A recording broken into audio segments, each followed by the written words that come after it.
नमस्कार दोस्तों, आपका स्वागत है आपके अपने ही चैनल TGNI वर्ल्ड में। 2018 में ट्रंप प्रशासन ने जैसे ही ईरान के साथ परमाणु समझौता खत्म किया, दोनों देशों के बीच तनाव बढ़ता ही चला गया। अमेरिका और पश्चिमी देशों पर दबाव बनाने के लिए 2019 से ही ईरान ने होर्मुज़ पास से गुजरने वाले कमर्शियल जहाज़ों को जब्त करना शुरू कर दिया। ईरान का कहना था कि इन जहाज़ों ने कानूनों का उल्लंघन किया है।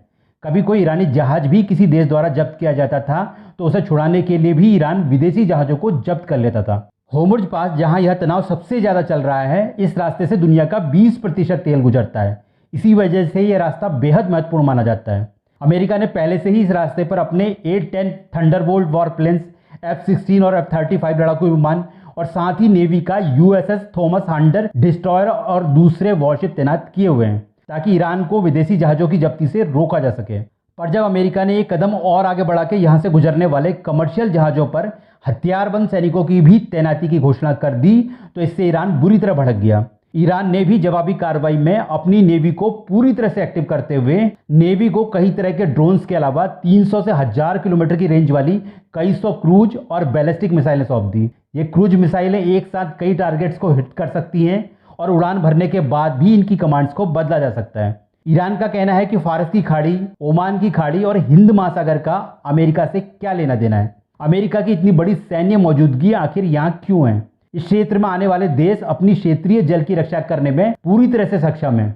इसी बृहस्पतिवार को ईरानी सेना ने खाड़ी में विवादित द्वीपों में एक सरप्राइज सैन्य अभ्यास किया, जिसमें छोटी तेज नौकाओं, पैराट्रूपर्स और मिसाइल यूनिट्स के झुंड ने भाग लिया। जहां अमेरिका और ईरान के बीच तनाव बढ़ रहा है, वहीं गेम में चीन ने भी एंट्री मार ली है। चीन ने अपने प्रभाव का इस्तेमाल कर ईरान और सऊदी के बीच बातचीत की शुरुआत करा दी है, जो कि एक वक्त में बेहद मुश्किल बात समझी जाती थी।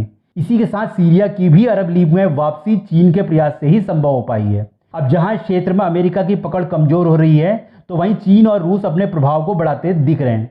अब बड़ा सवाल यह उठता है कि कमर्शियल जहाजों में अमेरिकी सैनिकों की तैनाती क्या वाकई ईरान को जहाजों की जब्ती से रोक पाएगी, या फिर इससे दोनों देशों के बीच तनाव और बढ़ जाएगा? क्योंकि किसी जहाज को जब्त करने के प्रयास में यदि ईरानी सैनिकों और अमेरिकी सैनिकों के बीच कोई छोटी सी भी मुठभेड़ हो गई तो ये मुठभेड़ बड़े संकट को दावत दे सकती है। आपकी इसमें क्या राय है, जरूर बताइएगा। धन्यवाद।